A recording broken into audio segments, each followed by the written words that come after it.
Everyone, আসসালামু আলাইকুম। আমি আপনাদের একটা কবিতা আবৃত্তি করব। কবিতার নাম হচ্ছে লিচু চোর।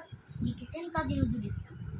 বাপুতের ডাল ডাল কুকুরে, হাপুতের ডাল কুকুরে, সে কি বাস করলে তারা, বলি থাম একটু দাঁড়া।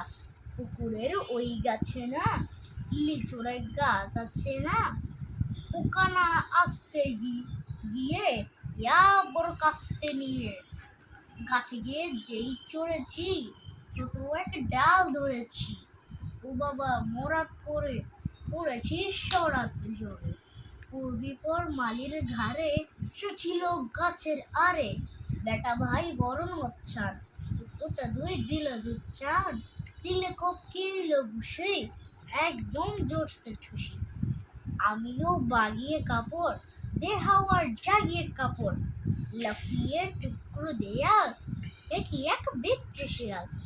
আরে দেখ শিয়াল কোথায়, হেলুটা দাঁড়িয়ে হতা, দেখেছি আটকে ওঠা কুকুরেই জ্বললে ছোটা।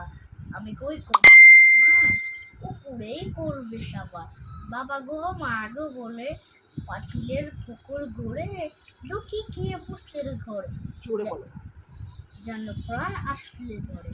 যাবো ঠিকার মনি ভাই জড়িতে আর যদি চাই, তবে বলে না আমি মিছা, কুকুরে যেমন রাখি চা। কুকুরে যেমন সে কোবায় যায় রে গুলা, মালির ওই পিকনি গুলা। কি বলিস বের হোক্তা, তো না খপ্তা, কি বলিস বের হোক্তা, তো না খপ্তা, কি বলিস বের হোক্তা, তো না খপ্তা। ধন্যবাদ।